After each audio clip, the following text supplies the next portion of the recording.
What is going on, Soccer Card Fiends? Hopefully you guys are having a wonderful day, and today we are here with a video on why I think the soccer card landscape has been changed forever with one Instagram account.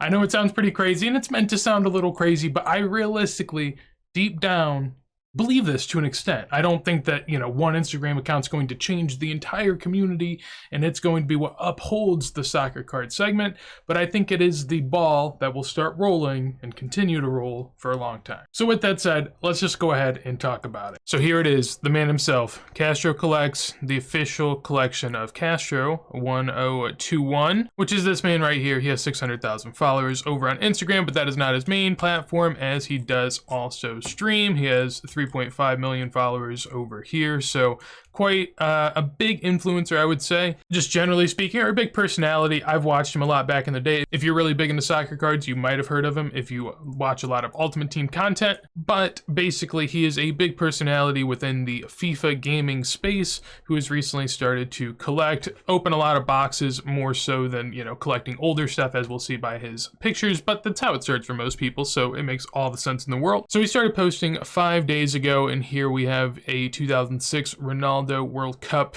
rookie, if you want to call it that, but not really a rookie. First main World Cup release for Ronaldo, so a very, very iconic one right there. Gem mint grade, don't know if he subbed that himself or bought it. I don't know the story behind it, but still very cool to see him have that. Then from there, we have a Kaboom of David Beckham. We also then have a Pedri rookie card numbered out of 75. This Maradona was actually pulled on stream with his wife or girlfriend. I don't know what their affiliation is, but still a very cool moment to see for the two of them. Meant a lot to him. Maradona, obviously great player, dad's favorite as well, so just very cool stuff and immaculate. You get the idea. Just, a lot of more newer type of items, but still very collectible and very intriguing ones at that. Digging into the numbers a bit, he has 13.8k followers, which in the soccer card space is one of the biggest accounts already within 5 days. And the account post, this one was 5 hours ago, got 1,700 likes. The Maradona one got 5.5 thousand likes, and essentially, all of them get thousands upon thousands of likes, and the account has just started. How does that compare to the soccer card space, you may ask? To that, we'll go to the soccer cards tag here and see some of the top ones from today.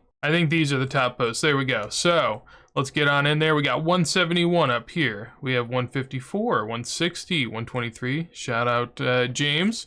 And then we got 140. Oh, 1.2k. Dang, we got a big one there. But yeah, basically it is, like 3, 4, 5 times as much as any of the posts get currently at their peak. So that is a big deal because it shows that there's a ton of fresh eyeballs on that, a ton of new people that are getting introduced into it. So personally, I think it means a lot, especially when I'm going to go on over to this list here. The order doesn't matter as much because it's a little skewed. If you stream a lot, there's going to be a lot more viewer hours. So he's not high up on this list. I actually didn't even find where he's at, to be honest. But he is a massive streamer. And just looking at this list, I'm not going to name the ones that they are because they don't have like public channels yet or anything. So I don't know if they care enough. I don't know how invested they are in the space. I don't know if they want to be known, but basically scrolling through here, there's at least a few other people I've seen that are also into cards, and obviously a lot of them are friends. So if 4 or 5 are into cards and then they start talking about it and then their friends talk about it, you know how cards work. You got here. One thing I should also mention is that there are people like this guy right here. Given his name, I would imagine he did this. I don't really remember though. His name is Run the Foot Market. The Foot Market is basically the trading place for these cards, and so his goal, I would imagine, given the name, is to build up a team with less money than most people have. Try to get a better and better team like you would get a better and better collection of cards. And so that was his goal. And there are plenty of people in the FIFA community like this. I can't really find many people up here, but there are a lot of like patron type people where you pay for their picks on FIFA just to make some coin in game and be able to have a better team. So if there are people that it's no small thing. There are tons and tons of people that pay for picks on FIFA to get more money in game. Now, of course, there's some utility in it in the sense that, you're going to then be able to have a better team. But point being, if a mass demand exists for trading in an online platform where you make no money, I could only imagine, if a small bit of these people got a wave of what is to come. And I imagine at some point that probably happens. there's all the steps in place for it, because FIFA Ultimate Team, the transition to regular cards is so easy because, well, we can go look at some statistics now. FIFA's fallen off a bit. Let's just be real about it. Ultimate Team game modes in general probably have. If you play Ultimate Team game modes, you'll know what I'm talking about. For those that don't know what Ultimate Team is, basically you either buy packs or buy from the market, like real life, and then you build your team and you use your team against other people. But obviously, over time, there's less time to play FIFA, less time for those types of games. That would be a big reason I feel like FIFA's died out. On top of that, a lot of the companies just got money hungry and start milking it too much, and it gets annoying. But point being here, FIFA's died off a good bit. So people are gonna, they'll be nostalgic for FIFA past, and that'll be their way of getting to it, I would imagine. In addition to that, I'm viewing this from an American perspective because that's what the channel is, but look at this, like FIFA Ultimate Team compared to Madden Ultimate Team. Madden's that red line at the bottom that looks like it barely even moves. FIFA's the one that, is predominantly what this chart is about, but at its peak, FIFA Ultimate Team, I guess on this chart, it goes from, 1 to 100. That was 100 and Madden was a 2. And then from there, you can see that it held up pretty well, typically averaging, at least during the good years, like 20 to 50x what Madden was doing. And nowadays, it's 3 to 10x, somewhere in there. Point being that worldwide, this game is massive compared to any other Ultimate Team game mode. And doing a poll earlier today on my Instagram, I was able to find out that 77% of the people that follow me are also people that have played FIFA Ultimate Team in the past. So it seems like there's a very strong correlation between accounts on Instagram that are in the hobby and FIFA Ultimate Team players. In a world where sports cards exist and stay relevant long term, I can't imagine that soccer does not top the list of what's the most collected. Now, of course, that's very long term. I'm thinking big picture here. I view soccer as eventually being the most collected sport. Maybe I'm just crazy. Cultures are very different in other places of the world, so they may be less likely to take to collecting. But I don't think that in America, it's a massive collector base. Like, there are people I know that collect here and there, but there's not many people that are crazy about it. In soccer, a lot of people are crazy about it. I'll tell you that. So I just think it makes all the sense in the world, and that's why I think Casio could be one of many other steps that the hobby will take in terms of soccer cards going forward. And then final point of the video, just to, nail it home, I wanted to talk through some cardboard/sticker comparisons. So soccer doesn't have to get to be the biggest collectible sport in the world. It really doesn't, because there's so much ground between us and every other sport right now that even, chipping away at that would be huge milestones.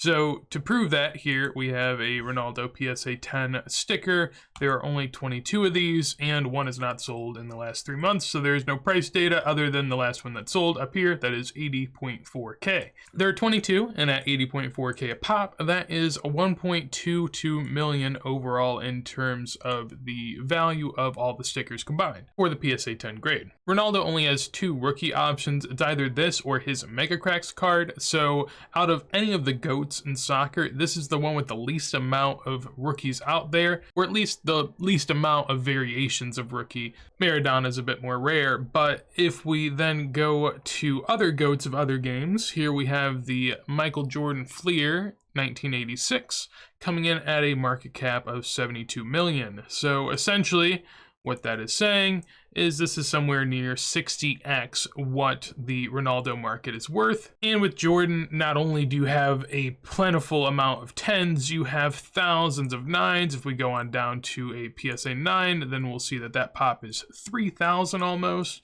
while the entire Ronaldo rookie sticker population in total, use my Excel sheet to find this, but for Ronaldo in a PSA 5 through 10 of just his sticker, he has 161 total graded, while again, compared to Jordan, that's a ridiculous difference. Not to mention that Jordan was heavily graded by BGS, all those other things. The market cap comparison is ridiculous, and the Jordan absolutely dwarfs Cristiano Ronaldo. I would say it's akin to one of these videos where they show you what the size of Earth is, and the Earth is, soccer cards, and then you go on from there, and it's like, okay, well, this is what the world really has to offer out here. So Yeah, I mean, point being, we are absolutely dwarfed in terms of that Jordan comparison, and it doesn't get any better. Everything else dwarfs us too. This Tom Brady, it has 1.1K pop on just the PSA 10 alone. That market cap's 15 million. Tom Brady also has rookie autos, refractors, many other collectible rookies, many other options for even low-end people, which you don't really have with Ronaldo unless you want a removed sticker, which could be, as close as you can get at some point. And then I threw Wayne Gretzky up here just because I thought it was fun. He has 127 PSA 9s, and that market cap's 5 million, which again dwarfs what Ronaldo is. And again, I mean, this is Wayne Gretzky. Sure, one of the best all time in the NHL, but soccer on a global scale absolutely is miles and miles ahead of the NHL. I mean, it's not even a comparison. Point being, when you see this, it shows you that there are just ample opportunities out there relative to other markets. Will soccer ever catch on like that? No one is to know, but given what I see happening, it makes me think the odds are in your favor. You never really know. Soccer cards are inherently very speculative, so there's no way anyone can take anything of certainty from this. But hopefully it just leaves you with the feeling during this downtime of, hey, there are other people out there that enjoy this, and there are other people out there that will enjoy it with friends and family. And, like all other collectibles, they start pretty niche, and then eventually, if people actually like them, it expands. And I think that the steps are in place for that to happen, but who knows? So hopefully you guys enjoyed the video. I know it's a bit overreactionary in the sense that, Castro created an Instagram channel. Doesn't really mean that much for the market in general. But personally, as you can tell, I think it does to an extent. And I was happy to share that with you guys, and just happy to see more people enjoying the hobby, because I think it's a ton of fun. And for a long time, I've always thought, what if FIFA YouTubers start to figure it out? And I think that this is just kind of a natural progression. But that is going to be it for the video. Hopefully you guys did enjoy. If you did, make sure to leave a like. Would appreciate it greatly. Shows me you enjoyed the content as well. If you want to see more videos like this as soon as we go live, make sure to subscribe. But with that said, hopefully you have a wonderful day, and peace.